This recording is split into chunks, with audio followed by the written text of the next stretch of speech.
I'd sort of still at the discovery stage where I'm writing, figuring out what I write.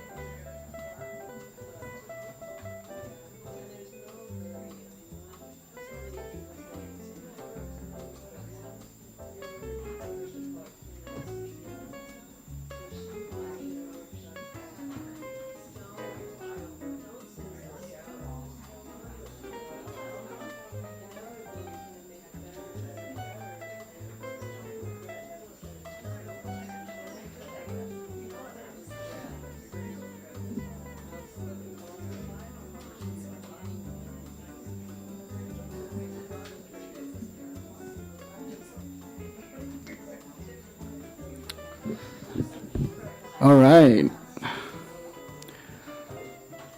Happy Friday, everyone. Hope everyone is doing well. Hope you all had a great week starting February. And, we're in Los Angeles, alive and grateful. Let's make some noise for our features this evening. Elline Lipkin, Lin Nelson Benedek, and Patty Seyburn. Yeah. Want to welcome you all to the Wanda Coleman Theater here at Beyond Baroque. My name is Eavan Salinas, Programs Manager here in this beautiful space. I'd like to start by acknowledging our presence on unceded territory. We stand in solidarity with Indigenous, Tongva, Tataviam, Chumash peoples who've endured colonialism and displacement. We stand against genocide and are committed to provide a space for Indigenous artists and their communities, and we recognize they are the original stewards of this land. Beyond Baroque itself is a place dedicated to the possibilities of language. It was founded in 1968 by George Drury Smith. We started out as an experimental literary magazine until it evolved into the interdisciplinary art space it is today. This building first served as the original Venice City Hall, but since the late 70s, it has been a home for artists and writers. We've been here now 58, the organization is now 58 years old, and we plan to be here a century long and beyond that. So it's all thanks to your support. We continue to offer our free Monday night fiction workshop with Raquel Baker and our Wednesday night poetry workshop currently facilitated by Martin Yago. Both workshops happen weekly, virtually over Zoom, and participants are encouraged to bring in a piece, whether it is fiction or poetry, and workshop it with a group of participants. We are also in February, and as part of our current gallery exhibition, we have Language is a Place by Oaxacan visual artist Victor Mortales. There will be a special performance happening on February 19 at 7:30 p.m. With the artist titled Bodies at Rest Produce Images, and it will be here in the theater as well as in the bookstore. Special art performance that will take place as part of the gallery that we have. And if you didn't get a chance to check out the gallery, half of it is here in the first floor, the rest of it is upstairs in the Mike Kelly Gallery, and you're welcome to visit it after the reading. We are also welcoming Suzanne Jill Levine, reading from her new memoir that is happening tomorrow, discussing her insights as a translator of Latin American poetry. And later in the month, we are having a special multimedia performance with poet Alicia Weiss. She just released a new book titled My Older Brother, a Famous Rapper, published by El Martillo Press. And of course, if you like Beyond Baroque, want to help art spaces thrive, you can support us by becoming a member. Memberships start at $75. There are discounts for students. In spite of many challenges we're facing, we are proud to be hosting poets internationally, locally, and every dollar that you spend in the place, any donation really doubles this year and this time. There was a lot of funds that were cut from our usual funding for the last 50 years from organizations like the National Endowment of the Arts, but that is no longer something that we can count on. So really every support from individuals that we can get goes a long way. And it means a lot that you're here tonight. One other way that you can support is, of course, by buying our authors' books. We have all 3 collections in the bookstore just across the hall, and hope you get all of them. So after the readings, I'm sure our poets will be more than happy to sign books for you all. Lastly, a big thank you to the Beyond Baroque team. Let's give a hand to Eric Alberg, who's in the booth, managing live stream, all the tech for tonight, Jimmy, we have Genesis in the bookstore, and just a wonderful team that make the ship run. Okay, so to start off with the readings, I'm gonna welcome our first poet, and that is Elline Lipkin. Elline is a poet, nonfiction writer, and academic. She holds an MFA and a PhD in creative writing, and for 15 years was a research scholar with UCLA Center for the Study of Women. Her first book, The Errant Thread, was chosen by Eavan Boland for the Core Press First Book Award. Part of the SEAL Studies series, her second book, Girls' Studies, explores contemporary girlhood. Her third is Girl in a Forest, released in October 2025 by Trio House Press. A finalist for the AWP Kurt Brown Prize, she has also been a mentor for Writer to Writer and served on the committee for the Kate and Kingsley Tufts Poetry Awards. The Proem is her monthly Substack. For 2 years, she served her community as editor of the Altadena Poetry Review and Poet Laureate. Please welcome Elline Lipkin.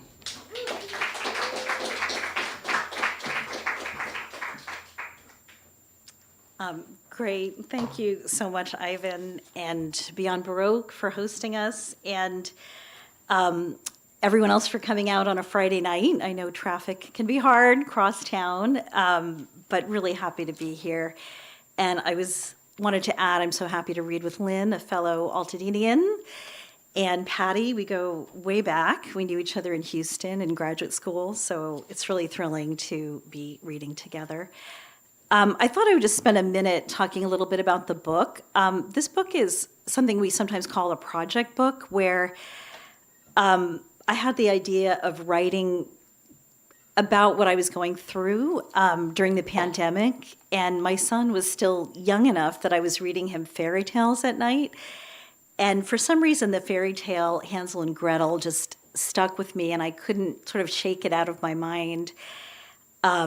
And I began to write poems through the voices of the different characters. So a lot of the poems are what we call persona poems.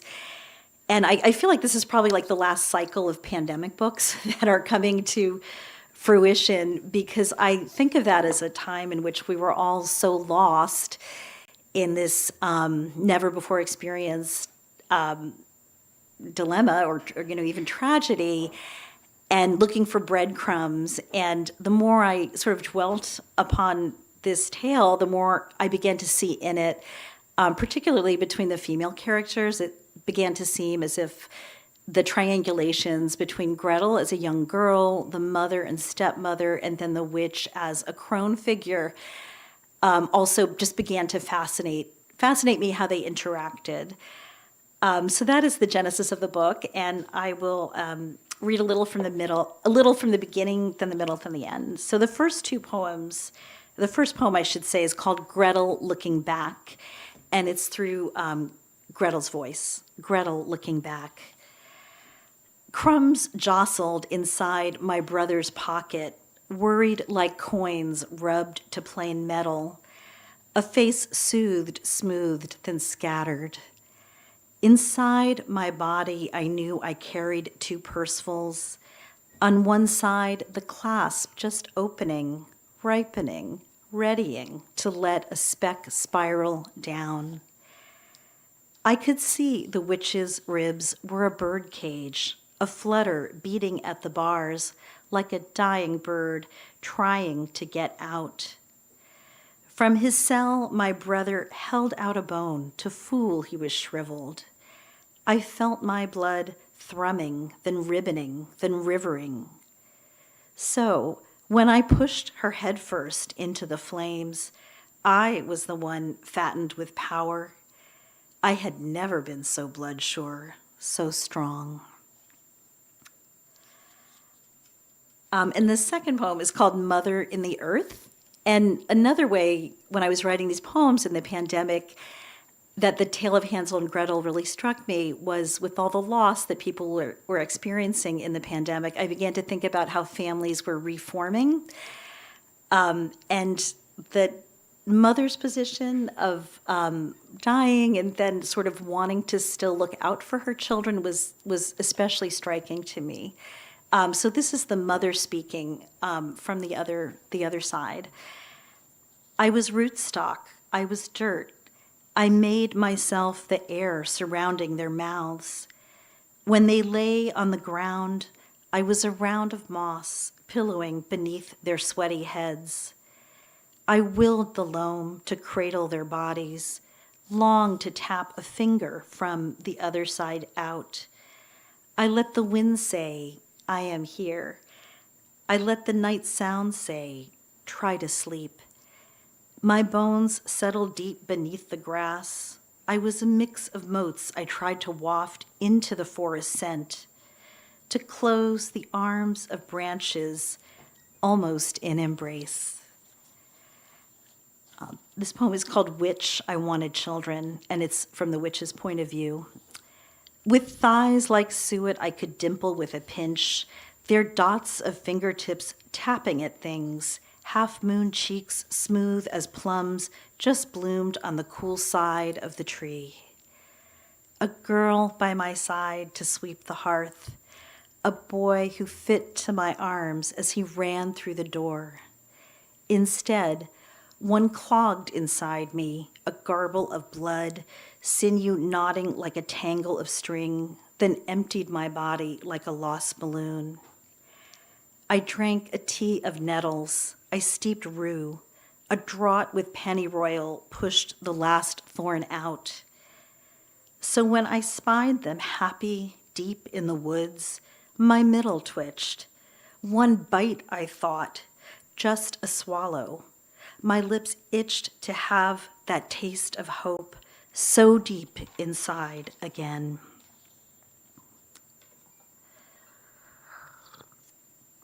And the more I worked on the book, seeing what I could sort of extract from the tale and also use the tale as a palimpsest for what I was seeing in the world, I began to realize houses were very important in the book. And do people remember what happens to the witch's house in Hansel and Gretel? It's hard to see, but anyone? Exactly. The house turns itself into candy to lure Hansel and Gretel in. So I decided to write a poem from the house's point of view. So this is called The House Speaks. Because she wanted it, I sugared and slivered, mapling like a tree veined with sticky sap. My walls latticed like a tart, woven and struzeled to lure the boy and girl in. Inside, I kept a cot for weeping, a hall for shucking mud and angers. A stair wound up to an attic, packed like a headache ready to pound.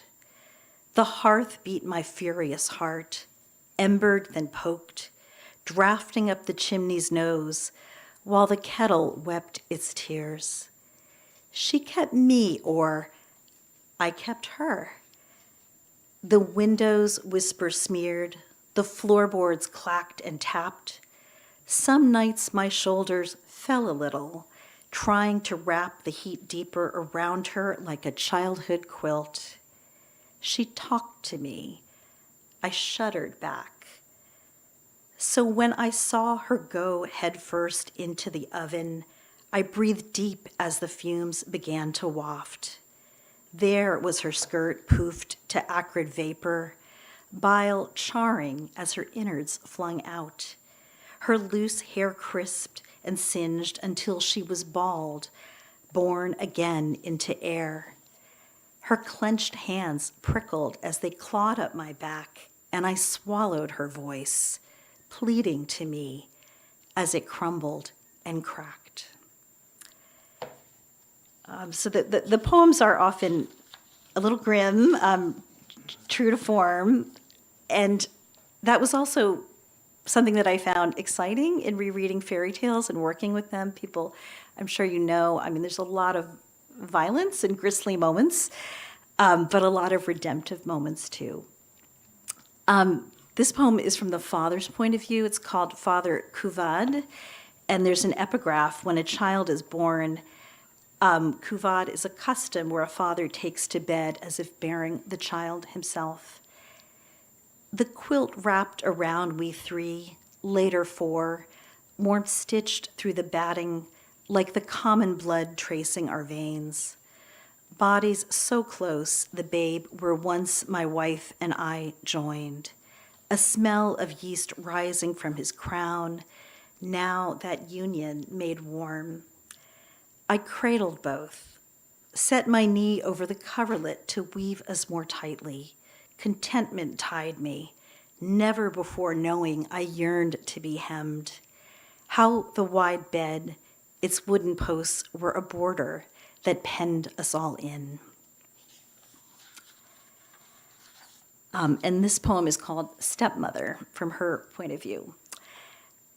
Underfoot, underway, little littles, a broom to sweep them out the door, a rag to brush away their marks, a wipe of dirt across the ledge, a shake to send the imprint from their beds. He was fine and strong, but these two were barnacles to his knees, dragging. The girl's silhouette against shadow, the outline of who once was and would one day be. At dusk, the boy's bump of nose, plump cheek, again drew their mother's face against the wall. A balloon emptied inside my body, another month of nothing taking root. They had to go. This grief and flowering, nothing could grow inside this house. Wortology. One on the chin, thimble left at the end of the sewing table, shrunk down and stuck, capped by thread for the white dress still never sewn. One on the forehead, brow unsmoothed, roughened, 3 lines fencing across 11s between the eyes. There on her neck, like a button at the back of a marionette, on-off for what could be said, and then silenced. A braille glyph left unread, polka dot top. Again on her hand, what did it touch? Mushrooming up. What tunneled beneath shriveled palm, bent digits, crumpled reach around, so much never grasped. And I'll skip ahead a little bit. This is from part 2, called Girl Trapped. Dear Gretel, I wore a darkness that laced and latticed, interleaved my hair, its dusk like a ribbon, velvet yet torn. I tied it at my throat, let it knot and tangle the edge of my dress, unhemmed into scallops, drooping and raw. It brushed at my knees, a shadow that chased like a haint as I ran. That old anger bridled and bucked. I let it ride on my back until I found a way home. Gretel, older. I was a good wife, an even better doe, complacent, observing, a cold nose tipped in through the open window, kissing you welcome, a flank preened for petting as I readied to wreath your feet warm. I was the row of cups lining the shelves, handles like ears, turned to catch growls or a sudden stomp. I was the coverlet, the batting, the ticking, zigzag stitch joining the scraps like a map. A zipper of thread basting an old patch with the last sheen of my wedding dress. A throat of color torn off the bolt. I was the moon peering in, animal, mineral, elemental, the cabin like a trap that you set after you slipped into the early dark while I tried to sleep. Seeing the trees lace above the roof, saying again, there is always a way out. And I'll just read a few more from the back, the last few poems of the book. And the book sort of catapults Gretel forward a little bit to a kind of mythic, sort of amorphous landscape, but the sort of archetypes, again, of teen girl, older woman, crone figure keep recurring in kind of a fugue throughout the book. Girl fragments, shucked stockings left by a bush, torn slip-lipped on top of a fence, lace deranged, asymmetric, dragged across a jagged rock. That rich skin, taut as rigged canvas, a seam curled, loose to better run, a rocket straining against its straps, pleasure, danger, humming the same roar. And I'll read the last two poems in the book. This poem is called The House Lit from Within, and maybe presciently for at least Altadenians, a year later, again, there are a lot of houses in the book. The House Lit from Within. All I ever wanted was to live inside those radiant squares, beaming from each wall like a vessel built with gold bricks. A window lamp like a lighthouse beam beaconing the waves of dark, moating the air with an aura of calm. Night like a cipher, a thick soil, heavy blanket pressing everything down. While in the house a halo glows around each chair, cushioning and welcoming. A circle cast so ease can well up to its rim, to say, no matter how long or how lost, the house waits, a path still leads back. And the final poem in the book is called Terra Vert, which literally means green earth. And I was reading the definition of terra vert in a color dictionary. This was one of the best presents I've ever gotten, a good present for a poet. Instead of word definitions, there were just definitions of color. And I was really taken with this description translated, I'm reading from it here, as green earth. Terra vert is a color used by artists since antiquity. Medieval Italian painters used green earth to underpaint middle and shadow flesh tones. And that connection between a sort of greenness beneath the surface of figures just resonated deeply for me with the sense of us all connected to the earth. Terra vert, girl in a forest, girl on a lawn, legs awhir against a shadow of loam. Inside the canvas, green tinges below the albumined cup of her cheeks. Thin arms laid down by her sides, decorous, her veins filling with roots. She will lay against the curve of earth, dress breath billowing up to sky. Thank you. I'll stop there.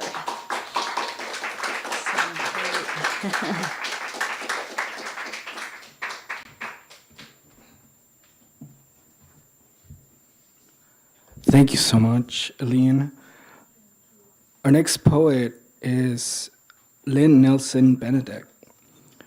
She lives with her husband, Tom, in Altadena, and wrote those poems under the spell of wildflowers, orange blossoms, and the San Gabriel Mountains. A longtime psychotherapist, Lin is passionate about the importance of human connection and believes in the power of poetry to heal, connect, and enchant us. Lin earned her MFA in writing at Pacific University in Forest Grove, Oregon. She has had poems published in numerous journals, in 6 anthologies, and in 4 full-length collections. I Was Going to Be a Cowgirl, When a Peacock Speaks to You in a Dream, Singing Lessons, and the latest one, Two Cats in the Yard, all published by Kelsay Books, Aldrich Press. Lin recently completed revisions on a memoir called Love-Starved Girl. Let's give a round of applause to Lin Nelson Benedek.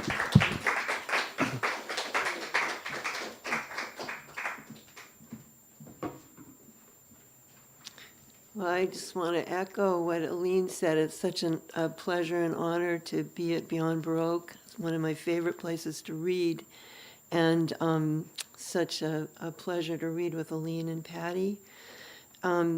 My book, all these poems were written in Altadena, and I had lived on this side of town for over 30 years and moved back just right at the beginning of the pandemic, thinking that that was going to be forever. And then almost 5 years in, the fire happened.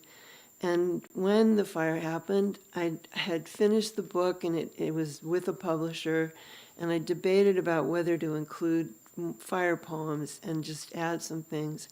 And I decided to leave it as is, and future poems could be about the fire experience, and have been, but these are basically the kind of idyllic time of pre-fire Altadena. And this first poem is called Long Married, and I should put on my glasses. Okay. All right. Long Married, after Joseph Millar's sole custody. Today, the old man tends his seedlings. The dirt teems with life, and he's moving heaven and earth, piling bags onto the wheelbarrow, worm casings, chicken manure, crustacean shells, in the fading light. He hasn't taken a break for hours. He's twisted tendrils of snow peas and snap peas onto the trellis netting, carted load after load of river stones to make a path to the raised beds. I ease into the worn leather chair, and when he comes in, register weariness on his face. He shows me the calluses on his hands. I love this man. I love these hands. The screensaver dolphins are back, gray-blue swimmers in a blue-gray sea. I could be more relaxed. Do you ever wish you were with one of your old boyfriends, he asks.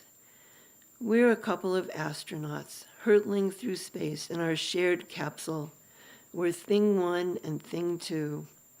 I'm old Mother Hubbard, and he's the farmer in the dell. Sit down with me, I say. I thought you'd never ask, he replies. One of us will fall asleep in the chair while we watch TV. We stay up too late for a couple of septuagenarians. The doctor scolds us like children, but we'll never change. This is our time. We don't want it to end. And the next poem, and I'm also following in Elline's footsteps in that I'm reading a few from the very beginning, and then a couple from the middle, and then 2 from the very end. This one is called Your Hands, and it's written after Dorian Laux's Your Face. The major motion picture of your open palms, peaked Himalayas of your roughed-up knuckles, cooing doves of your hands in repose, your bare hand on my thigh. Opposable prizefighter thumbs, Baryshnikov grace of index finger, hoary forest bed on the back of the hand, stand up and be counted veins. Glorious wreckage of 10 nail beds, sassy backtalk of middle finger, ooh baby of your magic 8-ball touch, Bengal tiger of sinews in motion, crouching tiger of the hand in a fist, fierce independence of naked ring finger, weed scent on first joints of thumb and pointer, fleshy kiss of your fingertip. Touchy-feely hands dig in the garden hands, swift rat-a-tat of typing hands. Press the crust in the pie pan hands, lift the baby to the sky hands, hypnotize the cat and dog with your touch hands, fold the receipt neatly and put it in your wallet hands. You're good with your hands can do anything hands, your chips on the table all in hands, your finger on the trigger, your hand in mine.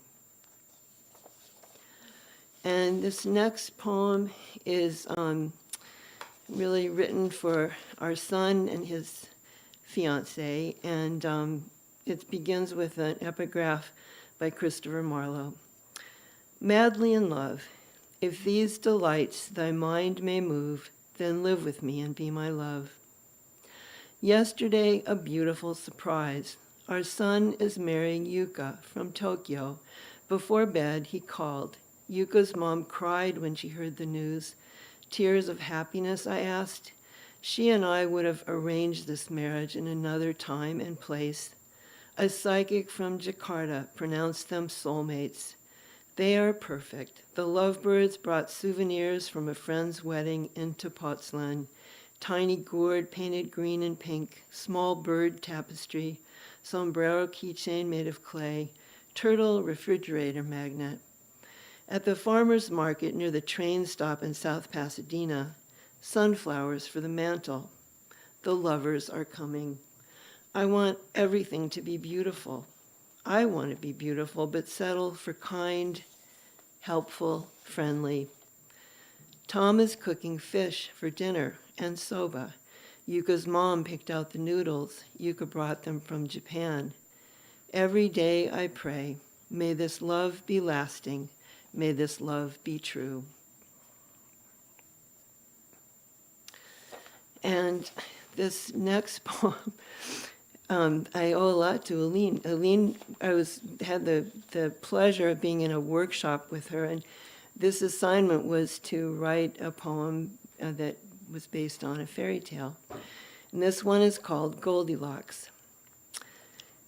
They said you were too quiet, Goldilocks, and too loud, too neat and too messy, too fancy and too plain. Goldilocks, they said you were too greedy, too generous, lazy and hardworking, too fat and too thin, too shy and too bold, too young and too old. They said you were too rich and too poor, too much and not enough. And then, Goldilocks, once upon a glorious time, you said, no, I'm quite sure I'm just right. And I'm going to end with the two very last poems in the book. And this one is called Maybe You Can Go Home Again. Maybe it takes years for you to return, and it's not altogether rosy when you do. But you're better now with contradictions, and the tribulation can't eclipse the jubilation. Maybe you hear your mother's song as you drive along the streets of town. I'll be seeing you in all the old familiar places. Maybe sea beasts and rocky waters kept you away, or sirens sang you off course. Maybe you moved away not long after she died. Maybe Dorothy was right, and there is no place like home.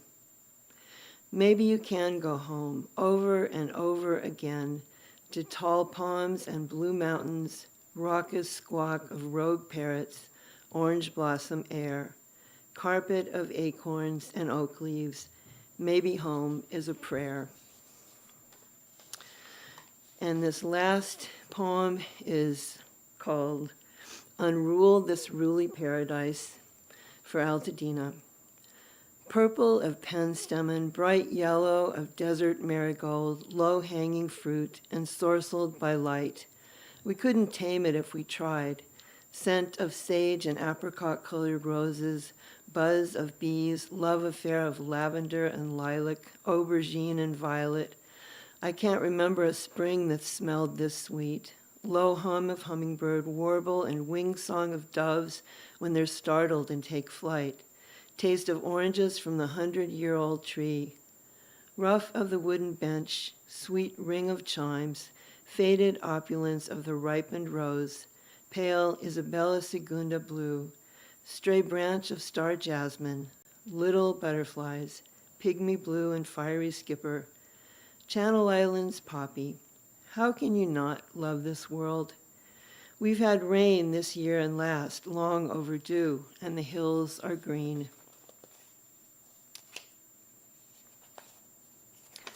Some things do live up to your wildest dreams. Wild lilac and desert willow, the Mississippi, the Sphinx, a perfect peach, sex, love, your precious child, your own backyard. And I want to thank Eavan and their team so much for having us tonight. Thank you all for coming.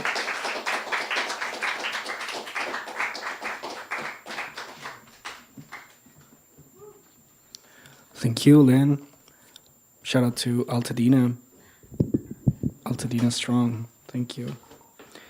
Our final poet of the evening is Patty Seyburn.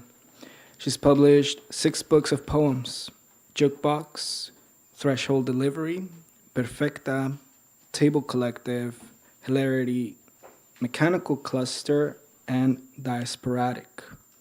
She earned a Bachelor of Science and a Master of Science in Journalism from Northwestern University, an MFA in Poetry from University of California, Irvine, and a PhD in Poetry and Literature from the University of Houston. She is a professor at California State University, Long Beach, and was a 2024 Fulbright Scholar in Iași, Romania. Featuring Jukebox, this collection moves from poems about music made by people to poems about music made by birds to poems that must live on their own music. A round of applause for Patty Seyburn.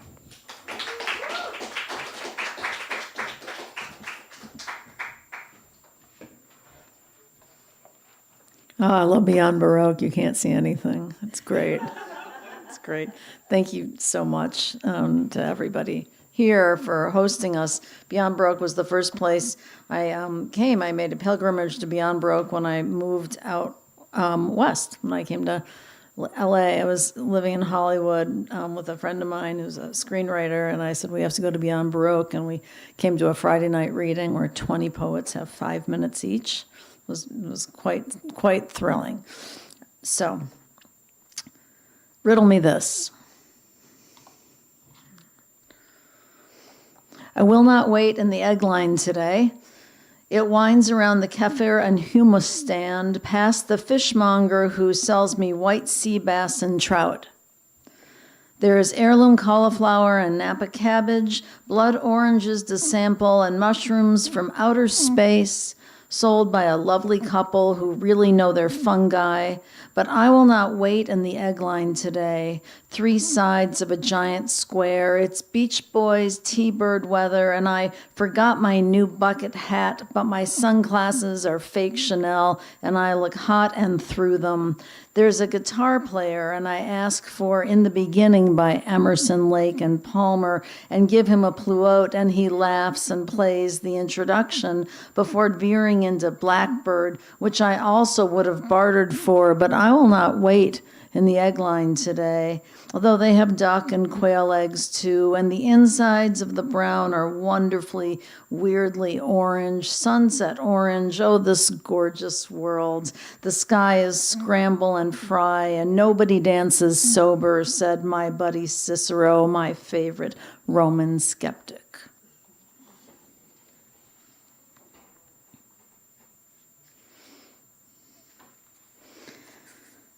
Baby, it's cold outside.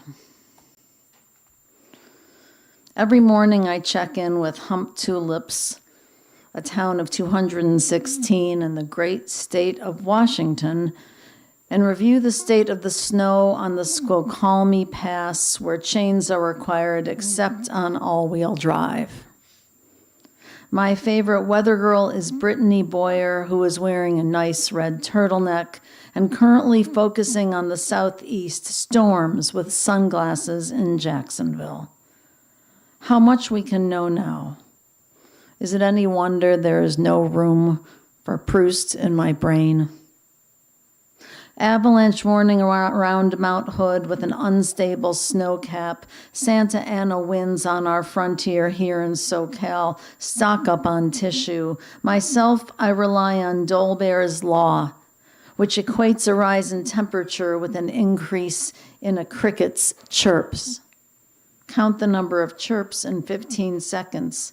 Add 37. And there's the temperature in Fahrenheit, named for Dutchman Daniel Gabriel Fahrenheit in 1724.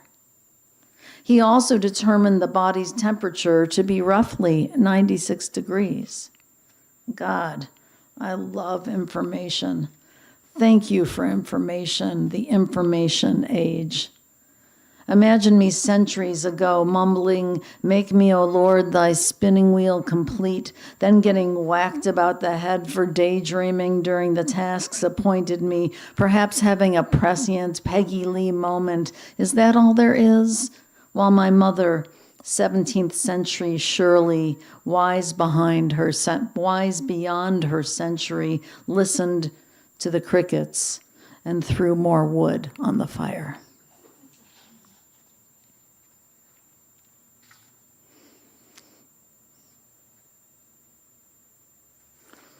Ship of Theseus.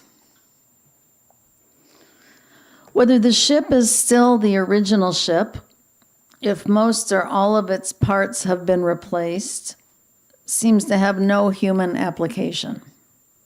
So I'm struggling to care about this bark, this thought experiment that so entranced Heraclitus and Plato and Plutarch. I do not travel with a terribly philosophical crowd, have whittled my circle down to 4 friends, none of whom own small boats. We do not talk about odd abstract notions, but twice of late someone has mentioned this strange ship, so I must ponder, like the famed Greeks, the issue of when something is no longer its authentic self. I have not been myself for quite some time. This mood and mole I do not recognize. This constellation of spots across my knuckles, all these nautical cap sleeve shirts, who bought them? I am not immune to looking deeply, to leaning over the edge of a well. I see Cubist Ozymandias in boulders, Greta Garbo in ice flows. I can make a connection between euphoria and euphony beyond an obvious root, the eu, ancient Greek for well, though the latter traveled through France and the former implied a state of joy. Drug-induced. Not sure I have the lungs to chase down this poem, this thought experiment. I am a practical girl from a practical town who likes pretty music with a dollop of Stravinsky thrown in. I trained myself to like John Coltrane, and now the riffs are all I know that make sense of this, and I'll buy you a beer.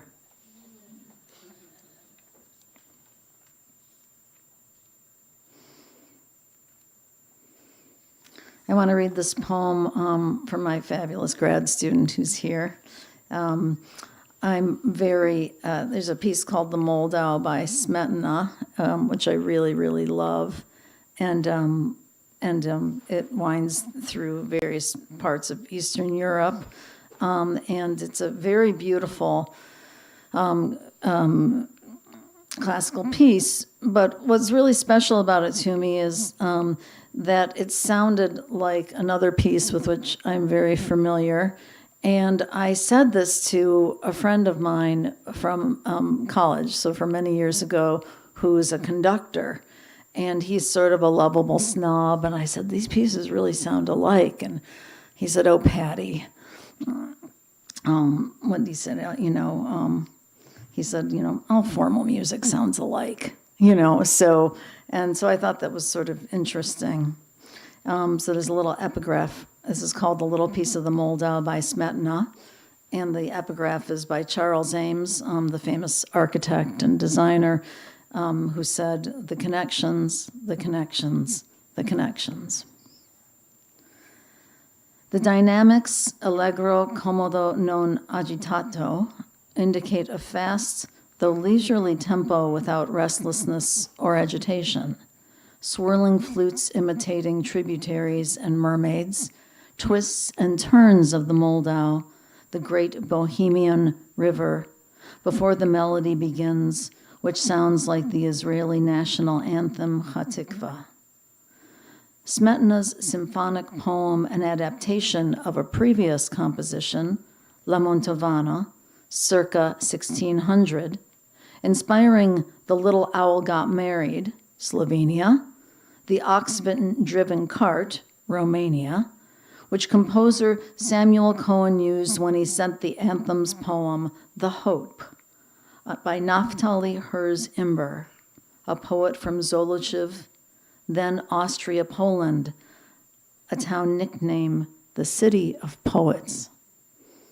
Stan Getz adapted the tune and called it Dear Old Stockholm, then recorded by Miles Davis and John Coltrane. You should hear it on saxophone with a backbeat. Hope in those rising scales that counters the rueful E minor. My mother could conjure up the words to mean to me long after she forgot my name. If my memory goes, you may have to remind me that I did not compose the Moldau and am not Bohemian, though relieved I did not imagine the connections. I used to hear what sounded like shards of symphonic pieces in my head. Some phrase or riff had lodged there. But now, I think that's just the noise of the brain trying so hard, sorting and disposing, sifting, compiling. And if the cerebellum's gears make music from my mental mayhem, all the better.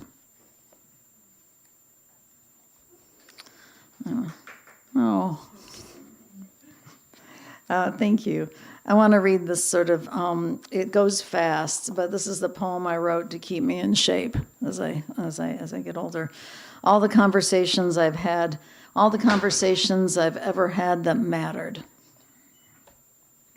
I know you hate Joe Jackson, but can't remember your feelings for Tom Petty. I know you hate Dire Straits, but I like Mark Knopfler plenty. You love Elvis Costello. I used to love Elvis Costello. We used to love Roxy Music and Yaz, but now we chalk up Yaz to collegiate immaturity. The Santa Esmeralda version of Please Don't Let Me Be Misunderstood made us happy. REM was played repeatedly, though we don't know whose records those were. You like everything with a strong guitar solo and find my affection for pop R&B surprising. We stood on tables to dance when Chaka Khan sang her devotion. You favor the anthemic and now attend alternative venues because your friends are so young. I know I am supposed to like Green Day. I told you I liked funk and you said Red Hot Chili Peppers? I said no, Parliament. I went to see them on my 30th birthday for the third time. I made James Taylor a chocolate cake for his birthday, and he and the band ate it on stage before the age of paranoia. You only listen to classical music and think all tonal music sounds the same. You prefer Miles Davis and Chet Baker and find John Coltrane difficult, but I told you listening to him will make you smarter. That song by Amy Grant is a guilty pleasure. You wanted me to listen to MC5 as that was your criteria for attraction, even though you were a gaffer for Tom Petty. I sat by the light board for Phil Collins, but that didn't make the concert any better. You had a ridiculous crush on Joe Strummer, and we all thought highly of The Clash, but I was scared of the Sex Pistols. My Hebrew teacher's son toured with Procol Harum. I have blocked out the name of the band I saw before the taxi driver locked the doors. We went to the Village Gate Weekly, Rain or Shine, one of our few smart moves, 2-drink minimum, and the Village Vanguard and the Blue Note, and when we got home, we played our albums with those names on the cover. You thought Al Green's Let's Stay Together was the hottest song ever. We could not believe Jim Croce died and knew that's how fans must have felt when Buddy Holly, Richie Valens, and the Big Bopper went down on that plane. I loved Angel from Montgomery. We snuck into Baker's Keyboard Lounge and they let us stay because booths were empty. You loved Al Jarreau before he became popular and that terrible Michael Franks. Being able to sing the lyrics from American Pie was a badge of honor. I can. You gave me Neil Young and Cream, and I did not listen to them, so you took them back in disgust. I memorized all the lyrics of Jesus Christ Superstar and Hair. You liked Emily Lou Harris. I listened to Ricky Lou Jones with no respite. I had a thing for Smetana and the Brandenburg Concertos. Everyone went either to see Yes or Billy Joel. You told me my musical taste stopped developing when I was 17, but that is an exaggeration. You were off by no more than 6 years. You, like the Foo Fighters and Big Audio Dynamite, we thought Black Coffee in Bed was a great song and admired the Police for mentioning Nabokov. I told you to listen to the first few bars of Stevie Wonder's You Haven't Done Nothing over and over. We liked Off the Wall and that girl from Eastern Bloc who sang Time and Tide. I hated Al Stewart. You used to imitate the Doobie Brothers. We didn't like Queen then, but now we think Freddie Mercury was some sort of alien angel. We always liked Bowie in all his phases. We saw the guy from the New York Dolls become Buster Poindexter, and that was fine. You dated Iggy Pop, and I landed at a mosh pit where Dimitri pulled me out and lectured me for being stupid. I was. My first date was the Beach Boys with Larry before Brian Wilson went crazy and was declared a genius. We knew all the lyrics to Brandy, You're a Fine Girl, My Life, My Love, and My Lady is the Sea. We liked one-hit wonders. We always knew Steve Albini, R.I.P., would do something with his life, and he did, see Nirvana at all. We were Midwestern then. I loved Lou Reed and was surprised that I loved Lou Reed and was surprised when I moved out west and it seemed like no one loved Lou Reed. We were happy when he married Laurie Anderson. You hate the Rolling Stones, claim their music all sounds the same. You thought Goat's Head Soup changed everything. You despised Joe Jackson irrationally.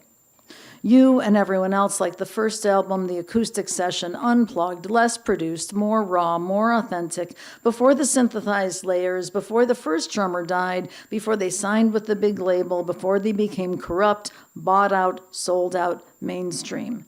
I listened to the radio from the backseat of our Ford Galaxie 500 and from the backseat of our Ford LTD and talked through Rod Stewart's Tonight the Night so my mother wouldn't switch the station from WDRQ and still believe it's a sign when the radio plays the right song in the car on PCH, I-405, I-10, I-75, I-94, Woodward, The Lodge, and I always hear Starfish and Coffee or Downtown or These Boots Are Made for Walkin' or While My Guitar Gently Weeps, or For What It's Worth, or Man in the Mirror, or Superstition, or Flashlight, or Tom Waits rasping, waltzing Matilda, or whatever DJ deity chooses. Shout out Easy Lee, hope you're well, just when I need it.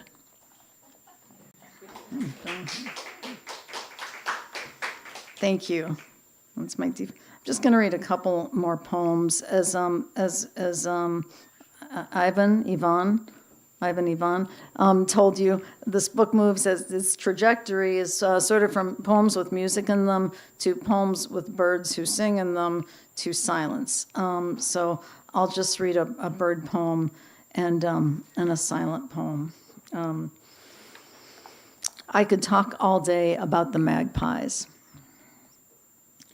The Eurasian version of one of the few non-mammals to recognize itself in the mirror. Pika pika. There are also fine singers, and Rossini named an opera after them, The Thieving Magpie, where he impugned their character, though they are not drawn to shiny things, as suggested. The ones we saw in the vineyard in Paso Robles, Pica nutali, had distinctly yellow bills, so they may not know who they are, given the chance at reflection. Eurasian magpies may have neophobia, fear of the new, while our Central Coast American magpies seemed comfortable near us, amidst the rows of vines, atop a pole wearing a small sign, Cabernet Franc, to identify the grape. Jet black, bright white and yellow, comely avians, the species has its own rhyme assigning joys and traumas to different numbers, 7 for the devil or secrets depending on the century. I believe we saw 3, which in the 1800s meant a funeral, though maybe we saw the same 2, which is mirth, a word I love because it doesn't sound happy. Since the magpie knows it exists, does it understand happiness? Do you? Thoreau believed it would come and sit on your shoulder if you did not seek it.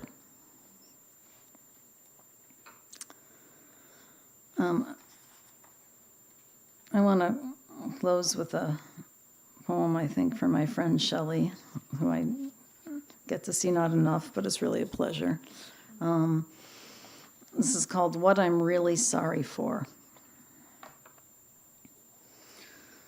I lit off loud, luminous fireworks that probably traumatized your pug and standard poodle. An interior room and treats recommended. I told my son that your son is a whiner. I rolled my eyes at my husband's inability to hear me while I am facing away. I order unnecessary shoes online in lieu of reading balanced commentary. I apply overpriced serum to my nascent jowls, serum that translated back into money could feed a lean child for months. I sent away the old random vases, though they have served the purpose of their flower bosses. I have delayed. I have been afraid of others who wish me no harm. I wished the owl loitering nearby with his baritone away. I have frayed relations with those who wish me well by my indifference. I've judged the squirrel who tightropes my back wall to eat my figs. The SUV that just avoided hitting the squirrel, the driver's carelessness, her motives when all she wants is, well, how do I know what she wants? I impugn her carbon footprint while luxuriating in mine. I pretend to see into the soul of things and understand their careenings. I forgive actual violence, but not the metaphor. I am okay with that. I act as jury, being so conflicted with various voices in my head that leave me unable to commit to a path. I submit to small fits of wrath, assert, if I am not for me, who will be? And plead rhetorical questions on the approaching Day of Atonement.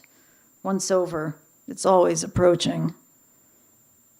I smugly sing every verse of the closing song, Adon Olam or Ein Keloheno. They are boring. I am flat and sharp. For all the above, I must make amends with the individuals affronted, slighted, singed, ignored, derided, defied, dismissed, denied. This could take me all year. What with my work, my family and friends, their numinous expectations, my paltry stabs at progress. Can we get an early start? My calendar of contrition is already filling up. It should leave me little time this year to botch and blunder, to err, ruin, spoil, and mar. But I will find a way. Thank you.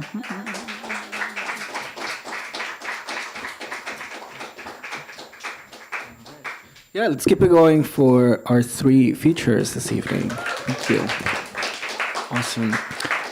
We still have a bit of reception out in the lobby. We have books and our gallery upstairs, so feel free to mingle. Thank you all so much for spending your Friday evening with us. Thank you to our poets. Have a good night. Thank you. And to everyone who tuned in virtually. Thank you.